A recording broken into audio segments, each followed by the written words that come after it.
यस्य स्वयं स्वभावाप्तिरभावे कृत्स्नकर्मणः तस्मै संज्ञानरूपाय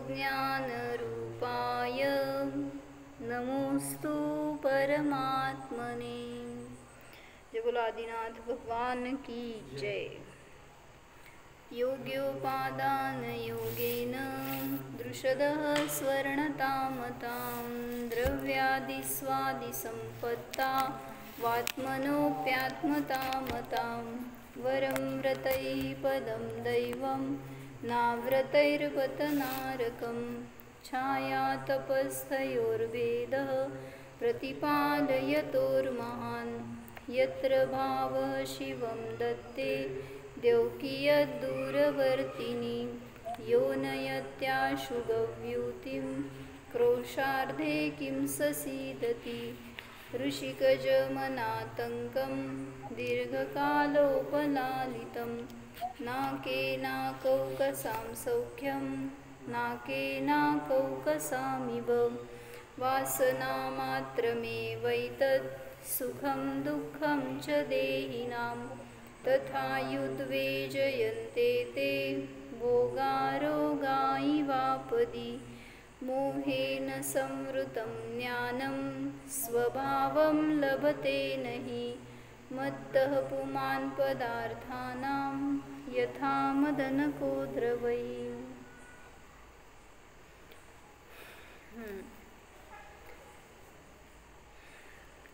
काल काय बघितलं होतो की 8 कर्मामध्ये एक मोहनीय कर्म, 148 कर्म प्रकृतींमध्ये एक मिथ्यात्व नावाचं कर्म। ॲक्च्युली कर्मात शक्ती नाही आहे, ते तुम्हाला बाधा करू शकत नाही, पण तरीसुद्धा सांगितलं उपचाराने कर्म बाधक का म्हणलं गेलं, कारण त्याचा उदय असताना तुम्ही स्वभावाला प्राप्त करू शकत नाही। कुठल्या नयाने म्हणायचं मग कळतंय? नय कळतेत, बघितलेत आपण बहुतेक।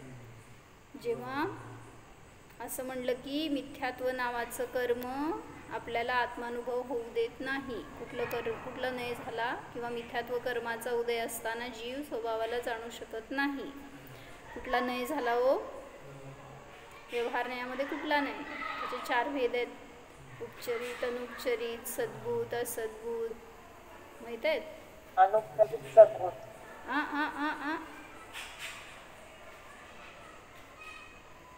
घरात घेऊन ठेवलंय काय? मिथ्यात्व कर्म आपल्या घरात घेऊन ठेवलंय। आता 4 सांगू नका, काय म्हणतो? हा घेतलं होतं, मग सांगायला पाहिजे। चल सांग, काय म्हणली आई तू? अनुपचरित असद्भूत। हा, अनुपचरित असद्भूत व्यवहार नाही का? कर्माच आहे नाही, द्रव्य कर्म म्हणायचं। कुठले कर्म? पौद्गलिक द्रव्य कर्मांचा संबंध जीवाशी जेव्हा सांगतो तेव्हा अनुपचरित असद्भूत व्यवहार नाही। किती नंबरचा होता? 1 2 3 4 मध्ये 3 नंबरचा। अनुपचरित सद्भूत, उपचरित सद्भूत, अनुपचरित असद्भूत आणि उपचरित असद्भूत। त्याच्यामध्ये तिसरा जो आहे ना, तर तो असद्भूत मधला जो अनुपचरित आहे त्याच्यामध्ये म्हणजे काय म्हणायचं, पौद्गलिक कर्माशी जिथे एक क्षेत्रावगाह संबंध येतो तिथं त्याच्या निमित्तात असं म्हणलं गेलं।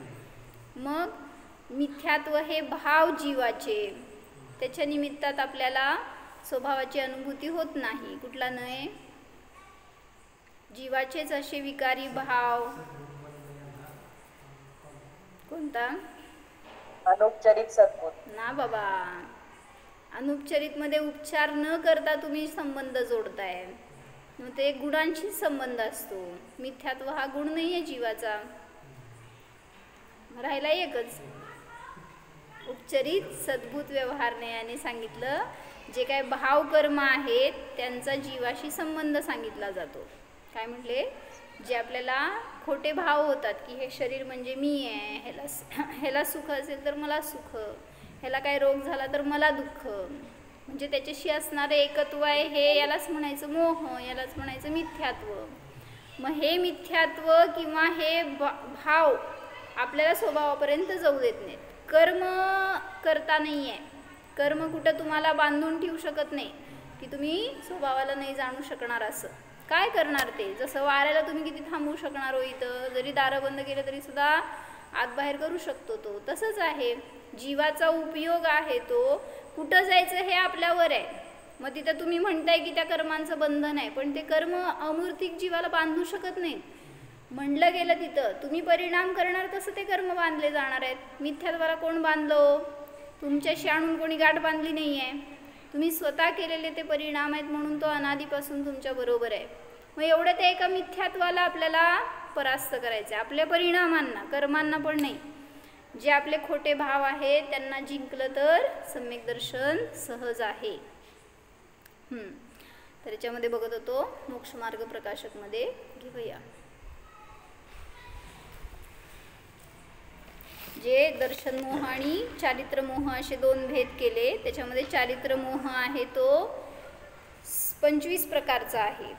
अनंतानुबंधीजनित क्रोधमान मायालोभ, अप्रत्याख्यानजनित क्रोधमान मायालोभ, प्रत्याख्यानजनित क्रोधमान मायालोभ आणि संज्वलनजनित क्रोधमान मायालोभ. पुढं 9 कशाय.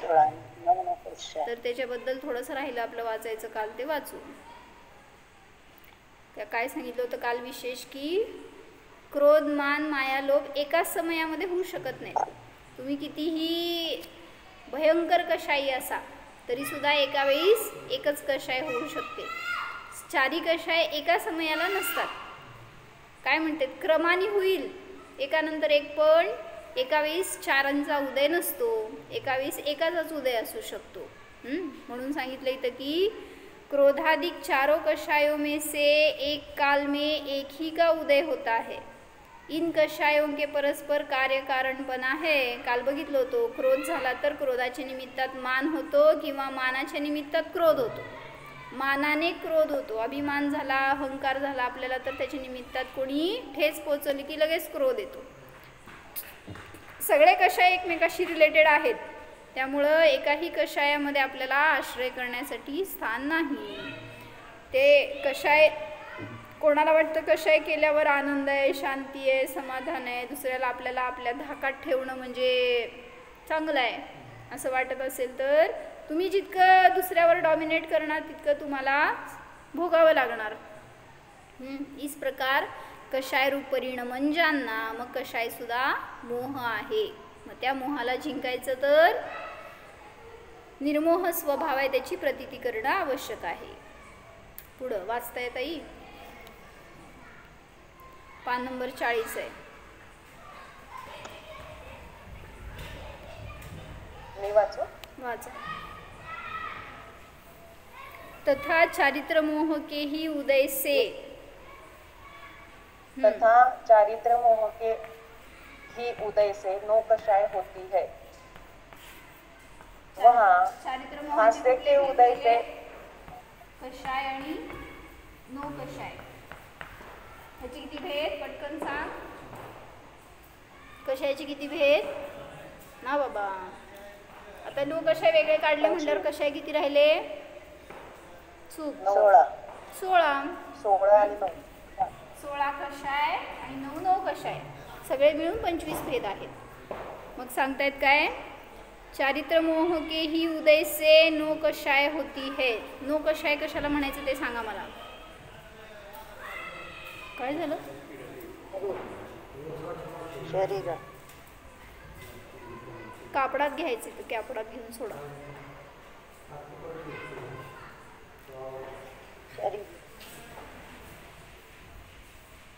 ते चटईवर घ्या की पाहिजे तर. काकाले डेरिंग पाहिजे. हां काय म्हणला मी नाही ऐकले. नो कषाय म्हणजे काय? शरीरादी नो कषाय. नो कर्म झाले ते, नो कषाय नाही झाले. नो कषाय कशाला म्हणायचं? कशाला म्हणायचं? कुठले कुठले नाही विचारले, कशाला म्हणायचं ते विचारते. किंचित कषाय. हां कषाय म्हणजे काय तर ते सांगा. कषाय म्हणजे सांगितलं होतं की कषाय म्हणजे काय? आत्म्याची शक्ती कमी करणे. हां, आत्म्याला कसतात ते कशाय?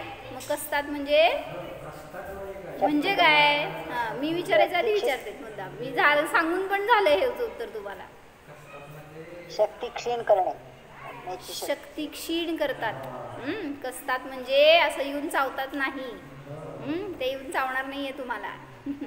त्याचं चिंतन शेवटपर्यंत करणार आहे, मला माहिती आहे. तुम्ही आता माझ्याकडे कमी आणि त्याच्याकडे जास्त लक्ष राहणार आहे तुमचं. होय, ते काय केलं का? म्हणून ज्ञानच असते ते दुःख देणार. तर काय सांगायला की कशाय म्हणजे जे आत्म्याला त्रास देतात, आपली शक्ती कमी करतात. हां, तर त्याला कशाय म्हणलं. लिहा, तुम्हाला परत म्हणणार की तुम्ही नाही सांगितलं म्हणून. काय म्हणलं? कशाय म्हणजे जे आत्म्याला कसतात, आत्म्याची शक्ती कमी करतात, क्षीण करतात, त्याला कशाय म्हणायचं. तर ह्याचे 16 भेद केले. आणि नो कषाय म्हणजे या कषायाचं ह्याच्यामध्ये रूप आहे, पण ह्याची किंचित कषाय म्हटलं जातं त्याला. नो म्हणजे किंचित.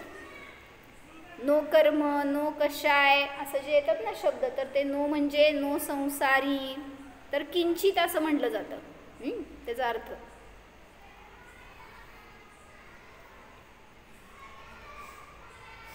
मग या कषायांसमान त्याच्यामध्ये नो कषाय म्हणजे किंचित कषाय आहेत. ते कषायासमान किंचित कार्य करतात.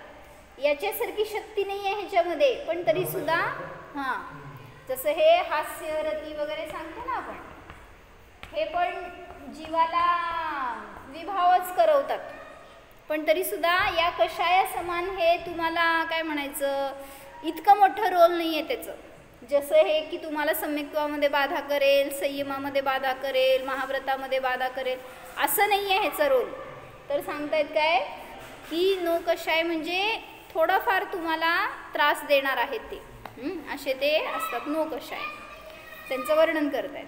चारित्रमोह के ही उदयसे, मग याला पण चारित्रमोहच म्हणलं. चारित्र्यामध्ये बाधा उत्पन्न करणारं असं ते चारित्रमोह. त्याच्या उदयाने नो कषाय होतात. वहाँ हास्य के उदय से कहीं इष्टपना मानकर प्रफुल्लित होना हर्ष मानता है, तथा रति के उदय से किसी को इष्ट मानकर प्रीति करता है, वहाँ आसक्त होता है. म्हणजे सगळ्या नो कषायांच्या उदयात काय कार्य होतं माहिती आहे तुम्हाला? सांगा, हास्याच्या उदयात काय करता हो? दाखवू नका मला, काय करता ते सांगा, हसून दाखवायचं नाही आहे. म्हणजे हास्य ह्याचं या नौकशाचं उदय आलं की हर्ष मानतो हे सांगतायत. रतीचा उदय आला तर इष्ट विषयामध्ये प्रीती करतो. पुढं अरतीचा उदय आला तर अनिष्ट विषयामध्ये अप्रीती होते. रती अरती शोक माहिती आहेत का? ईशान कुठले नौकशाय? हास्य, रती, अरती, शोक, भय, जुगुप्सा, स्त्रीवेद, कुवेद आणि 3 वेद. तर सांगायचं की या सगळ्या कर्मांच्या हे पण कर्म आहेत आणि जीवाचे भाव पण आहेत. द्रव्यकर्म पण आहेत आणि भावकर्म पण आहेत. तर सांगतायत की हास्याचा उदय असताना जीवाला हर्ष होतो. रतीचा उदय असताना आनंद. रती म्हणजे काय? एन्जॉयमेंट. एन्जॉयमेंट म्हणता ना तुम्ही त्याला. रती म्हणजे काय जे तुम्हाला आवडतं त्याच्यामध्ये भोगण्यात आनंद मानणं, हे झालं रती. अरती म्हणजे एक्झाम्पल सांग. रती म्हणजे एक्झाम्पल सांग ईशान. रती म्हणजे पोरीचं नाव नाही आहे ते. हां, जे काय इष्ट आहे ते बघण्यामध्ये, जेवताना मोबाईल ठेवून बघायला किती आनंद येतो सांग, तुलाच विचारायला पाहिजे. मग त्याच्यामध्ये आनंद ते बघत राहणं आणि ते मिळालं आपल्याला तर आता तिथं कोण आहे रोकटोक करणारं? काय करतो सांग? काय कोण नसते म्हणायचं, घेऊन बसायचं जेवताना मग आपल्याला, का नाही? तर तिथं सांगितलं की रती म्हणजे इष्ट विषयात प्रीती करतो. अरती म्हणजे चुकून मी घरात त्याच वेळी जाते त्याच्याकडे, माहिती का? जेवायला बसलेलं असतं आणि मोबाईल लावून असते त्याचं. मग मी ते बंद करायला लावलं. काय झालं? कुठून आले, कशाला आले असं ना. तर अरती म्हणजे शोक, हे अप्रीती करणं, अनिष्ट विषयामध्ये अप्रीती करणं, उद्वेग करणं, ह्याला म्हणायचं रती. जसं धनलाभ झाला तर रती झाली, नंतर धनाची हानी झाली तर अरती झाली. शोक कशाला म्हणायचं? अनिष्टपणा मानकर दिलगीर होता है, विषाद मानता है, त्याला म्हणायचं शोक. शोकच्या उदयामध्ये काय म्हणायचं? काय करतो? शोक करतो म्हणजे उद्वेग करतो, एक आकुलता करतो, खिन्न होतो असं. मग आता ह्याच्यात काय फरक करायचं? अरती आणि शोक मध्ये जरा जास्त असते का? हा असं कुठं सांगितलं? नाही तसलं काय नाही, दोन्ही नोकशायच आहेत. म्हणजे कर्म आहेत शेवटी ते. तर इथं अरती म्हणजे अनिष्ट विषयाचं प्राप्ती झाली तर अप्रीती होतीये, आणि इथं शोक म्हणजे इष्ट विषय आहे आणि तो दूर झाला तर तिथं शोक करतोय. जसं थोडक्यात आपण इष्टवियोगजार्थ ध्यान आणि अनिष्ट संयोगजार्थ ध्यान म्हणतो ना, त्या टाईपमध्ये. म्हणजे नको ती गोष्ट आपल्याला मिळाली तर अप्रीती होते, आणि इष्ट गोष्टीचा वियोग झाला तर शोक होतो. तथा भय के उदय से किसी को अनिष्ट मानकर उससे डरता है, उसका संयोग नहीं चाहता. भयाचा उदय कधी असतो? भयाचा सुद्धा जेव्हा उदय असतो तेव्हा, म्हणजे आता उदीर्ण असते त्याच्यामध्ये दिसते तुम्हाला की तुम्ही घाबरला, काय काय वेगवेगळे प्रकार दिसून येतात की डोक्यावर परिणाम झाला, काय तुम्ही रोगी झाला असं वगैरे, भयाचा तीव्र उदय असताना. मग भय म्हणजे काय सांगतायत? अनिष्ट, कोणाला तरी अनिष्ट मानून त्याच्यापासून त्याला घाबरतो किंवा त्याचा संयोग होऊ नये असा विचार करतो. कोणापासून भय आहे? कोण शत्रू? Income tax officer. पाठवते थांबा उद्याच्या उद्या, घरी पाठवू का दुकानात? तर भयाच्या उदयाने म्हणजे कशाचं भय आज? एका गोष्टीचं भय आहे का? प्रत्येकाला वेगवेगळ्या प्रकाराने वेगवेगळं भय आहे. त्या इन्कम टॅक्स ऑफिसरला कशाचं भय आहे सांगा? तुम्हाला पैशाचं सुरक्षा करायचं म्हणून त्याच्यापासून भय आहे, त्याला कशाचं भय होतं? निर्भय असेल का नाही? नोकरी वाचवायची. ते जे ऑफिसर असते त्यांना कशाचं भय असतो? जाऊ देत, पोलीस तुमचं रक्षा करतात म्हणजे तुमचं भय दूर करतात. पोलिसांना कसलं भय असते का? भय का नसते? सगळे पोलीस निर्भय असतात. नोकरीचं भय, चोराचं भय नसतंय का पोलिसांना? तुमच्यापेक्षा जास्त असते, कारण ते तुम्हाला कमी, त्यांना जास्त त्रास देतील, कारण ते समोर जाऊन अटॅक करणारे असतात. म्हणून सांगितलं की ते कोण मारले गेले? अशोक कामते. म्हणजे आमच्या गावचे होते म्हणून, नाहीतर मला काय लय माहीत नसते. म्हणजे ते असं डायरेक्ट समोर गेले ना, कुठं त्या ताज हॉटेलच्या समोर चाललं होतं फायरिंग म्हणल्यावर. म्हणजे तुम्हाला कमी, ते त्यांना जास्त त्रास देतील, मग त्यांना पण भय. म्हणजे जगात कोण असं निर्भय नाही आहे बाहेर. जो स्वभावात गेला तो निर्भय राहू शकतो. त्या मुनींना का नाही भय असतं का? त्यांना नसतं. जेव्हा जंगलात बसतात, बाजूला येऊन सिंह उभारतोय, ते सापे टोळे घालतोय अंगाला, भय असते का नसते? असते. मोह आहे की अजून त्यांच्याजवळ? 6व्या गुण स्थानवरती मुनी आहेत, साधना करतायत. अजून चारित्रमोह आहे त्यांच्याजवळ. कुठला चारित्रमोह आहे? संजीवलंजनी क्रोधमान मायलोभ आहे, हास्यरती अरती भय आहे. मग भय असतं का नसतं? लक्ष देत नाही सगळ्याची उत्तरं. भय असते का नसते हो? भयाचं उदय असेल तरी तसं परिणमन नसतं का? कारण ते कोणाला नाश करणार आहेत म्हणून सांगितलं ना त्या अपूर्व अवसरमध्ये. काय सांगितलं? एकाकी विचरूंगा जब स्मशान में, म्हणा गिरी पर होगा वाघ सिंह संयोग जब अडोल आसन और न मन में क्षोभ हो जानू पाया परम मित्र संयोग जब.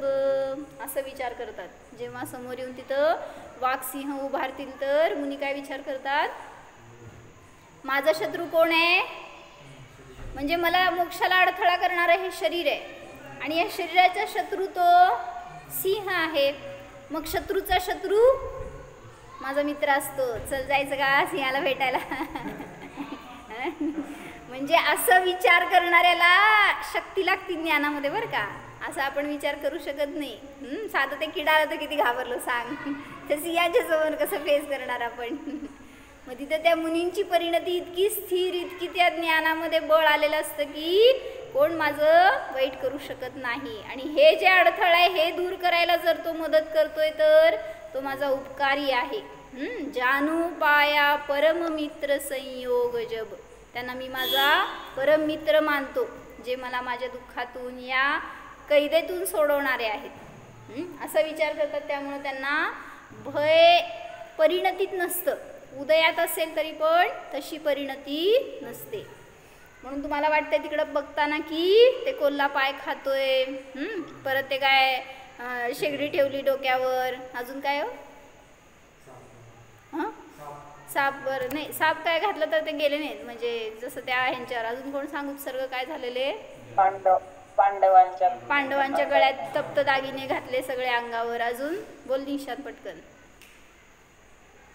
कुठले मुनी मोक्षाला गेले उपसर्गातून, काय उपसर्ग झाला विशाल भैया.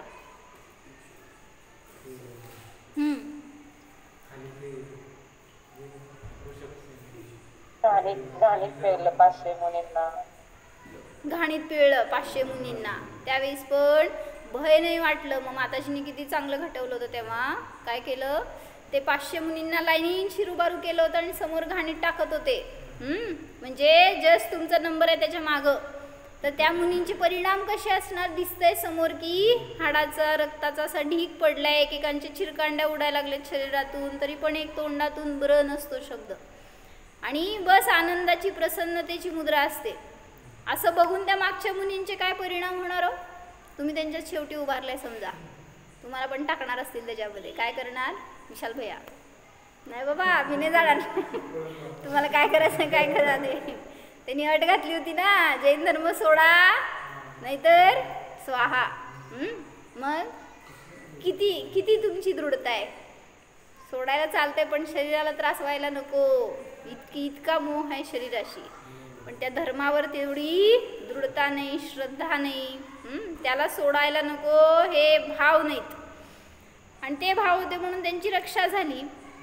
बर, तर भय सांगितलं, ज्याला शरीराशी जास्त प्रीती आहे त्याला जास्त भय असतं. आणि कोण निर्भय असतो, कुठं गेला किडा.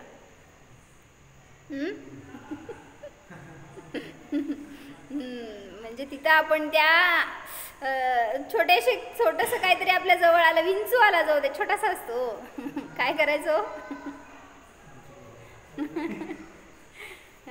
म्हणजे वाघ सिंहाची तर कल्पनाच करत नाही आपण, पण इथं असणारे थोडेफार उदय सुद्धा आपल्याला भयभीत करतात. मग इथं घरात आहे तर संस्कार करा, अभ्यास रूपाने तरी प्रयत्न करा की अंधाराचं भय वाटतं लोकांना. काय गोष्ट आहे हो अंधार म्हणजे, एकटं राहायचं भय वाटतं. अजून लाईट लावून सुद्धा एकटा असेल तरी पण भय, मी नाही एकटा राहणार. अजून कशाचं भय असतं, लय उदय असतात भयाचे वेगळे वेगळे. हे तर मोठे मोठे सांगितले मी, ते त्या मुनींवर आलेले, त्यांचं बघून आपण भयभीत होतो. आपल्यावर आलेलं नसतं पण तरी सुद्धा त्यांच्यावर आलं ते कसे करत असणार हे बघून आपण भयभीत. बरं, तुम्ही कशाने भयभीत होता ते सांगा. ईशान एकटा गेला हॉस्टेलवर, पहिल्या दिवशी राहिला, सांग काय झालं. घर सोडून आई वडिलांना सोडून पहिल्या दिवशी गेल्यावर तिथं एकदम निर्भय होतं का, एकदम मस्त आहे आपण सुटलो घरातनं बंधनातनं, असं वाटलं का, काय वाटलं, भीती वाटली. कारण घरातले लोक नाही आहेत. तो लहान मुलगा नाही का गेला होता कुठं मामाच्या गावाला जायचं होतं त्याला, तर तो आईवडिलांना वेळ नव्हता जॉबमधून, मग त्याला बसवलं गाडीत आणि सांगितलं 8 वर्षाचा मुलगा छोटा आणि एकटा रेल्वेतून प्रवास करून जाणार होता. आणि त्याला पहिल्यांदा इतकी आनंद झाला की आपल्याला सोडायला लागलेत, आपण जाणार आहे असं. पण बसल्यावर गाडीमध्ये आता गाडी सुटणार म्हटल्यावर भीती वाटायला लागली. कारण सगळे येऊन बाजूला बसलेले वेगवेगळे चेहरे, वेगवेगळे लोक, अनोळखी. घाबरला तो. आणि मग वडिलांनी जाताना एक चिठ्ठी दिली होती त्याच्याजवळ आणि म्हणले की जर तुला कधी असं वाटलं की काहीतरी आपल्याला रिस्क आहे, भीती वाटते, तर त्यावेळेस हे उघडून वाच. आणि अचानक काय झालं, एका स्टेशनवर थांबल्यावर एक अकराळ विकराळ माणूस प्रवेश केला आणि येऊन त्याच्या बाजूलाच बसला. आता काय करायचं, ते इकडं तिकडं बघायला चान्सच राहिला नाही कुठं. ते मुंडी खाली घालून बसला तसंच. पण तरीसुद्धा भय कुठं जात आहे. हां, लगेच आठवलं, वडिलांची चिठ्ठी काढली आणि वाचलं तर काय लिहिलं होतं त्याच्यात. नाही नाही नाही नाही, ते मोठ्यांचं आहे ते छोट्याचं नाही आहे ते. ये हम भी बीत जाएगा, दिस विल ऑल्सो पास. होय, पाठ करून ठेवलाय स्टोरी. घाबरू नकोस, मी तुझ्या शेजारच्या कंपार्टमेंटमध्येच आहे. बस निर्धास्त. आता ते बाजूला बसलं, त्याकडे टकलून बघतंय ते कोणाकडं, त्या अकराळ विकराळ माणसाकडं सुद्धा. म्हणजे कुठे गेलं भय, कसलं जबरदस्त डोकं वडिलांचं नव्हते मागचं ते डब्यात ते, पण आश्वस्त केलं त्याला की मी आहे, घाबरू नकोस. तसं आपल्याला सांगतात आचार्य, तसं आपल्याला भगवान सांगतायत घाबरू नकोस. संसारात कितीही संकट आले, कर्मांचे उदय आले तरी मी आहे. कोण आहे हो ते? भगवान काय करणारे नाही आहेत तुम्हाला मदत, पण मी आहे म्हणजे तुम्हाला तुमचं रूप दाखवत आहेत की तुम्ही सुरक्षित आहात. त्या कशापासूनही तुम्हाला कसलंही भय नको. भय, तुमचं भय सांगितलंच नाही मला. मी आपलं माझं काका कशाचं भय, 7 प्रकारचे भय सांगा की काय त्याच्यामध्ये. मरणाचं भय आहे, आकस्मिक भय आहे, ॲक्सिडेंट होईल का. असं काल इन्सिडंट झालं इथं. एक जण पायऱ्या उतरत होते आणि असं वाटलं की त्यांना पाऊस पडला होता, पायऱ्या सगळ्या भिजल्या होत्या, ओल्या होत्या आणि जेवायला यायची गडबड होती. उतरताना नुसतं विचारायला म्हणले पडल काय का काय, पडेल का काय मी, आणि पडलेच. काय झालं म्हणजे कुठल्या गोष्टीचं चिंतन केलं, भय केलं की समजून घ्या तिथं झालंच ती गोष्ट. म्हणून चिंतन नको त्याचं. काय होईल ते, जे होणार आहे ते काय म्हणलं जातं, नाही नाही त्या ह्याच्यामध्ये येते स्वतंत्रमध्ये काय ते, होता स्वयं जगत परिणाम, मैं जग का करता क्या काम, दूर हटो पर कृत परिणाम, सहजानंद रहू अभिराम. सगळं जगाचं परिणमन स्वयं होणार आहे, तू त्याचं करता नाहीस. या शरीराला सांभाळायचं तर सांभाळू शकत नाही. म्हणून सांगतायत काय करा, भय नको कुठल्या गोष्टीचं. जो होना है वह होने दो, होने को स्वीकार करो. जो होता है काय, होने दो, होनी जो होना है वह होने दो, होनी को स्वीकार करो. करतापन का भाव लावो, निज हित का पुरुषार्थ करो. बरोबर. समता षोडशीमध्ये पण सांगितलं त्यांनी असं, जे घडतंय त्याला स्वीकार करत जावा तर त्यापासून तुम्ही भयभीत होणार नाही थोडक्यात. म्हणून भयाचा उदय कितीही आला तरी सुद्धा तुम्ही आपली शक्ती लहान असताना तुम्हाला साधं बाहेरचा माणूस आला तर भय वाटत होतं, आता मोठं झाल्यावर का नाही वाटत हो? ज्ञान झालं. बर, अजून लहान असताना तुम्हाला आगीचं भय वाटलं, चाकूचं भय वाटलं, मोठं झाल्यावर का नाही वाटलं, का नाही वाटत? त्याचं ज्ञान झाल्यामुळे. ज्ञान झाल्यामुळं. मग तेच सांगतायत तुम्हाला, ध्यान करायला बसल्यावर पण भय वाटतंय एकेकाला. आता तिथं भयाची गोष्ट काय हो, असं अंधारात पडल्यासारखं, दूर खोल दरीत पडल्यासारखं, असे अनेक अनुभव सांगतात लोक. ध्यान करायला बसल्यावर काय होतंय, अशा कल्पनेतनं जाऊन भयभीत होतात, स्वतःला भयभीत करतात, चक्कर यायला लागते म्हणे. म्हणजे एकेकाचे एक एक एक्सपिरियन्स. जर त्या गोष्टीचं भय असेल तर काय कारण नसताना सुद्धा तुम्ही घाबरणार. जसं म्हटलं ते मुनिराज, त्यांचं एक उदाहरण आलं शास्त्रामध्ये असं की ते भयभीत होत नाही म्हणतात ना तुम्ही. तर म्हणले ते मुनी ध्यानस्थ बसले होते आणि झाडाचं इतकी निशब्द शांतता होती जंगलात आणि झाडाचं पान खाली पडलं तर ते दचकले. काय झालं असं सांगितलंय बरं का. सांगा भयभीत झाले की नाही झाले. सगळे म्यूट. म्हणजे हे सगळं चारित्र मोहाचं कार्य आहे. श्रद्धेतून भय नसतं. ज्ञानातून दिसेल तुम्हाला किंवा चारित्र्यातून दिसेल, पण श्रद्धा इतकी दृढ आहे की ह्याच्याने माझं काही वाईट होणार नाही आहे. म्हणून टेस्ट करायला जाऊ नका हे सांगतायत. मुनींना भय नसतं म्हटल्यावर जाऊन कोणतरी मागून काहीतरी आवाज करेल जोरात, काहीतरी अनपेक्षित काय घटना दाखवेल असं तर चारित्र्यमोह आहे. ते तुम्हाला तिथं बाहेर दिसेल ते ओरडले, दचकले, काहीतरी घाबरले असं, पण इतके दृढ असतात स्वभावामध्ये की ते त्यांना तुंच्युत करू शकत नाही. म्हणून सांगितलं भयभीत होऊ नका. आचार्य शांतीसागरजी महाराजांचं पण शेवटचं हेच होतं की वाक्य, भिऊ नको बाळ, भिऊ नको बाळ, संयम धारण कर. बरोबर. मग घेतलात का तुम्ही का भिलात? प्रयत्न आहे.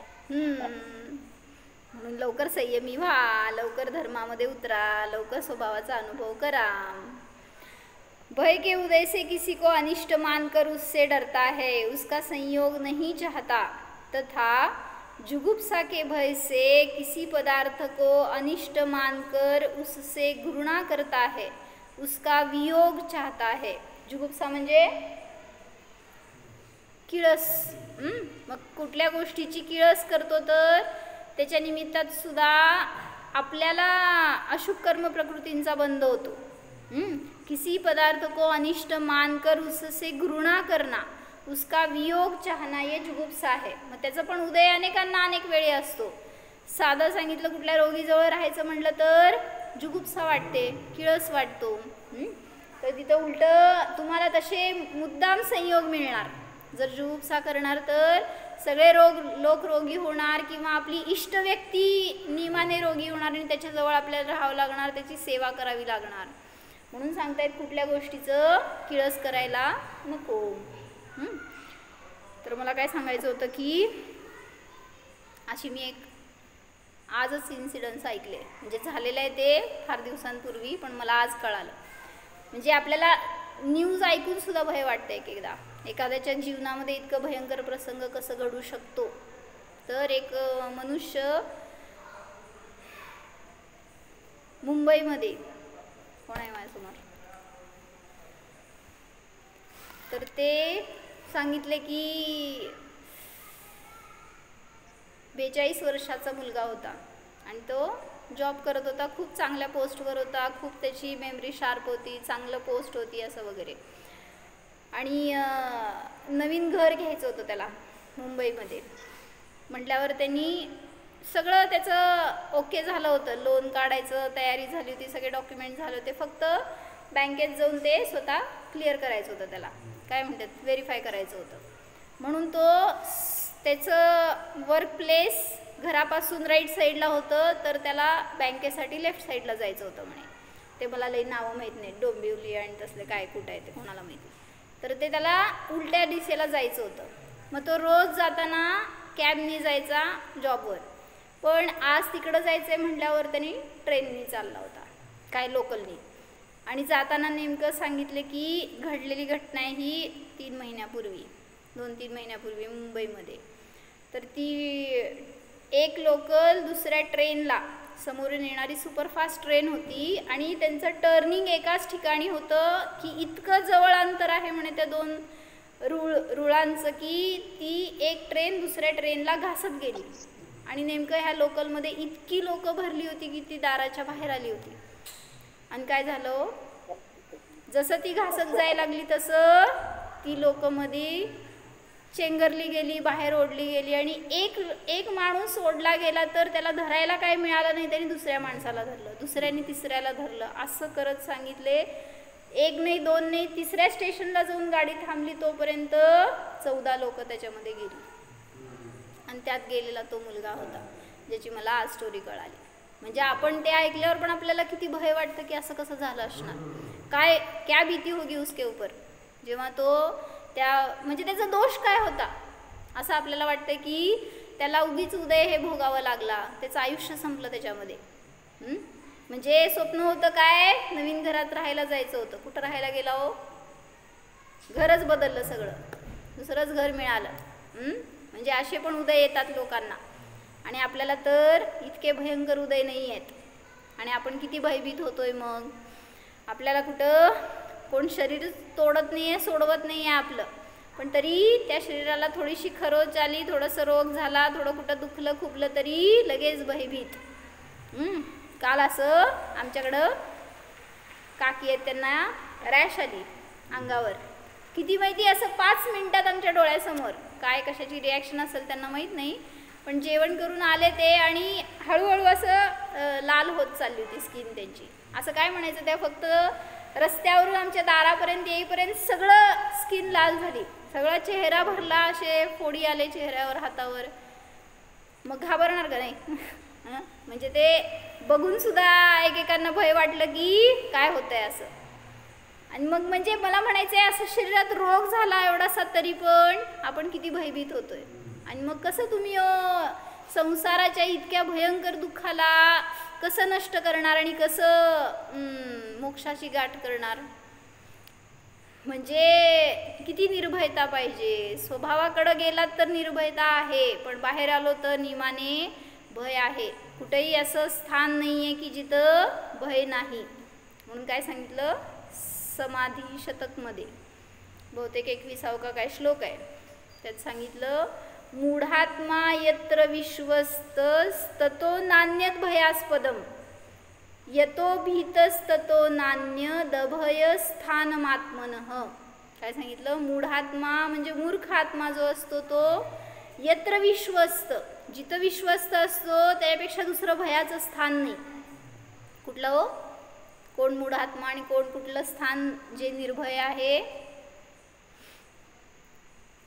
मूढात्मा म्हणजे मिथ्यादृष्टी जीव, अज्ञानी मूर्ख जीव. त्याला वाटतं की मी घरात पोचलो म्हणजे बस निर्भयता, आता मला काय कशाचं भय नाही आहे. बाहेर काहीतरी चाललंय गोंधळ, आता मी घरात आलो म्हणजे निर्भय झालो. मग त्यांनी सांगताय त्या घरापेक्षा दुसरं भयाचं स्थान नाही जगामध्ये. काय म्हणले, कळलं ना अर्थ? सोडा बघू पटापटा. घर हे सगळ्यात मोठं भयाचं स्थान आहे, कारण तिथं मोह आहे. बाहेर गेल्यावर सांग, हॉस्टेलवर किती मोह असतो. ही रूम माझी, ही सोडली तर काय करायचं, इथून बाहेर जावं लागलं तर काय करायचं, सुटली तर सुटली, दुसरी मिळणार मला.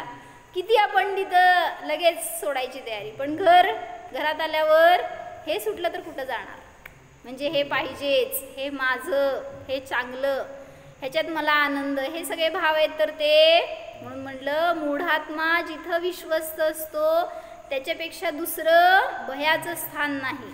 आणि यतो भीतस्ततो नान्यत अभय स्थानमात्मनः, जिथं घाबरतो त्यापेक्षा दुसरं अभय स्थान नाही.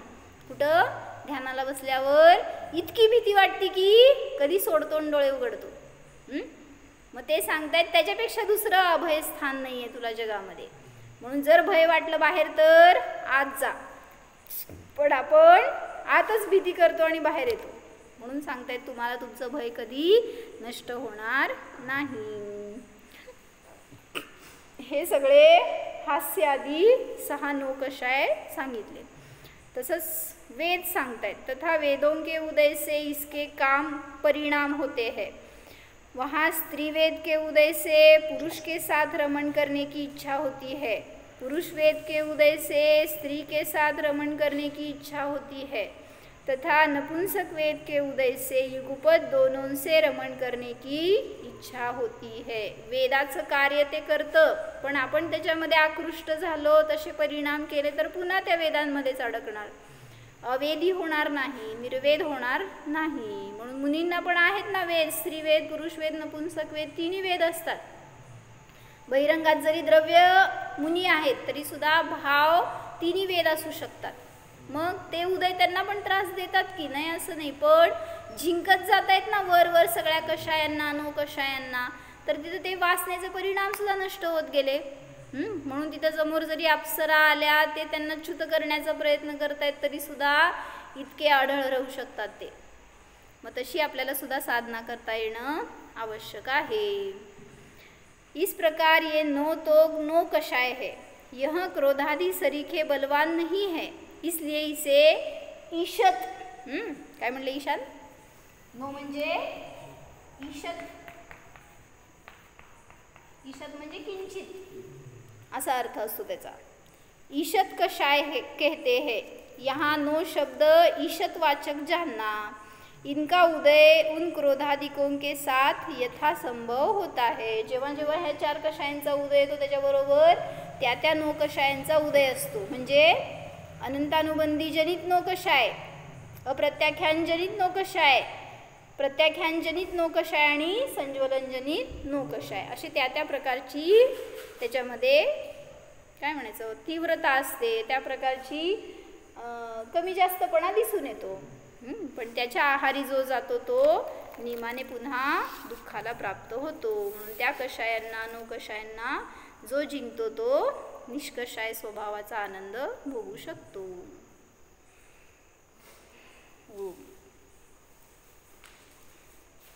सांग ईशान, सांग सांग चल, काय सांगू, काय येतं ते सांग.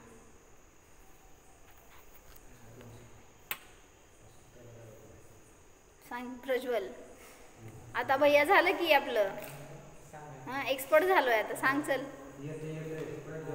चल ट्राय करू आपण.